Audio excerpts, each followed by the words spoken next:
अस्सलाम वालेकुम, welcome to my YouTube channel. आलू गोश्त बच्चे हो या बड़े सभी शौक से खाते हैं, इसीलिए आज की रेसिपी मैं आपके साथ जो शेयर कर रही हूँ वो मज़ेदार सा आलू गोश्त की रेसिपी है। चटपटा मज़ेदार सा आलू गोश्त बनाना बहुत ही आसान है, तो आइए हम इसको बनाना स्टार्ट करते हैं। इससे पहले अगर आप मेरे चैनल पर नए हैं तो प्लीज़ मेरे चैनल को सब्सक्राइब कर दीजिए, बेल आइकन को भी प्रेस कर दीजिए। बिस्मिल्लाहिर्रहमानिर्रहीम। इसके लिए आलू गोश्त बनाने के लिए मैंने तकरीबन ये आधा किलो के करीब मिक्स बोटी ली है। ये गाय का गोश्त है, हड्डी वाला। आप मटन में भी बना सकते हैं। और साथ ही ये 3 अदद स्लाइस प्याज हैं दरमियाने साइज की, इनको मैंने बारीक से स्लाइस कर लिया है। अब हम एक कुकिंग पॉट लेंगे, इसमें तकरीबन 3/4 कप के बराबर ऑयल लेंगे और उसको हल्का सा गर्म करने के बाद स्लाइस प्याज जो हमने 3 अदद दरमियाने साइज की कट करके रखी है वो इसमें ऐड कर लेंगे। प्याज को हमें हल्का सा ब्राउन करना है, तो इसको हम मिक्स करते हुए अच्छे से भून लेंगे।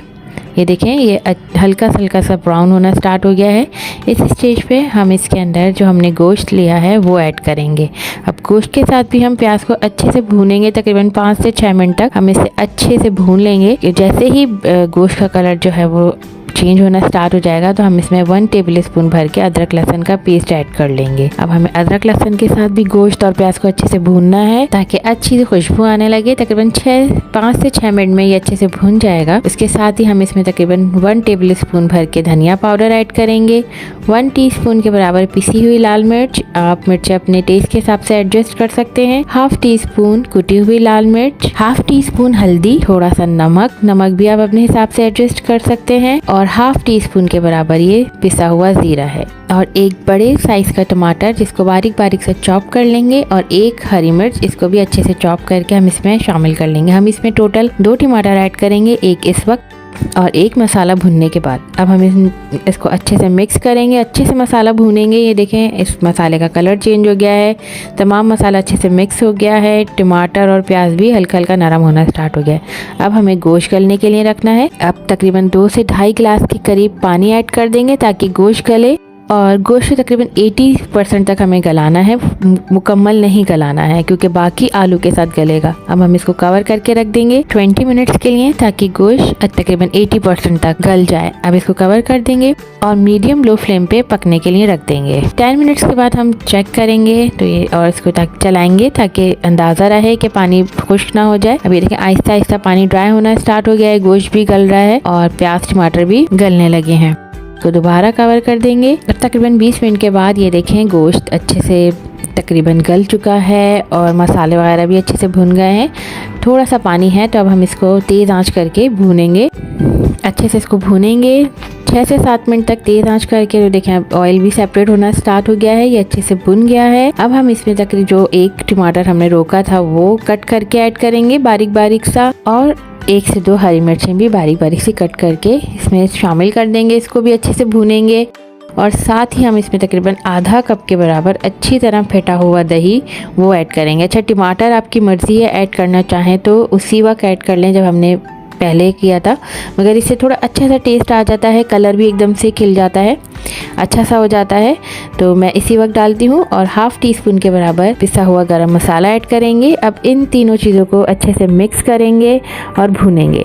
इसको तेज़ आंच करके भूनेंगे, दरमियानी तेज़ आंच, ताकि मसाला जले नहीं, और इसको अच्छे से भून लेंगे। ये देखें कितने अच्छे तरीके से भुन गया है, टमाटर प्याज और दही सब अच्छे से मिक्स हो गई हैं और कलर कितना अच्छा आ गया है। अब हम कुछ साबित गरम मसाले, जिसमें जीरा, काली मिर्चें, लौंग और 1 तेज़पात पत्ता है, 1 बड़ी इलायची, वो ऐड करेंगे, अच्छे से भूनेंगे। और अब 2 अदद आलू हैं जिनको मैंने चौकोर सा कट कर लिया है 4 टुकड़ों में, आप चाहें तो लंबाई में भी कट कर सकते हैं, कट करके डाल देंगे और इसको अच्छे से मिक्स करेंगे। तकरीबन 6 से 7 मिनट तक इसको भी अच्छे से मिक्स करके भूनना है ताकि मसाला जो है आलू में अच्छे से मिक्स हो जाए और ऑयल सेपरेट हो जाए। ये देखिए, अच्छे से भुन गया है, ऑयल सेपरेट हो गया है। अब हम आलू गलने के लिए पानी डालेंगे। तकरीबन इतना पानी डालना है कि आलू भी गल जाए और शोरबा भी बच जाए, जितना शोरबा रखना है हमें। तो ये देखिए, मैंने तकरीबन 1.5 गिलास के करीब इसमें पानी डाला है ताकि आलू भी गल जाए और शोरबा भी बच जाए आलू गोश्त का। और जो थोड़ा सा गोश्त कच्चा रह गया है वो भी इसमें अच्छे से गल जाएगा। इसीलिए शुरू में हमने तकरीबन 85% गोश्त गलाया था और अब बाकी का गल जाएगा। बहुत ज़्यादा हलवा गोश्त भी अच्छा नहीं लगता। तो अब हम इसको कवर कर देंगे तकरीबन 10 मिनट के लिए मीडियम लो फ्लेम पे। ये देखिए आलू जो है वो अच्छे से गल गए हैं, गोश्त भी अच्छे से गल गए हैं और ये शोरबा भी बिल्कुल अच्छे से तैयार हो गया है। आपको जितना शोरबा रखना हो उसी हिसाब से पानी ऐड कीजिएगा। आलू गोश्त बिल्कुल रेडी है। अब हम इसमें हाफ़ टी स्पून के करीब ज़ीरा है, ये भून कर इसको बारीक सा पीस लेंगे, वो ऐड करेंगे। इसकी बड़ी अच्छी सी खुशबू आ जाती है। और थोड़ा सा हरा धनिया स्प्रिंकल कर देंगे और इसको अच्छे से मिक्स करेंगे। तकरीबन 2 से 3 मिनट के लिए इसको कवर करेंगे ताकि ज़ीरे की अच्छी सी खुशबू जो है पूरे शोरबे में अच्छे से आ जाए। सिर्फ 2 से 3 मिनट के लिए हम इसको कवर करेंगे। मज़ेदार सा चटपटा सा आलू गोश्त शोरबे वाला रेडी है। मज़ेदार सा आलू गोश्त आप नान, चपाती या फिर बॉइल्ड राइस के साथ मज़े से एंजॉय कर सकते हैं।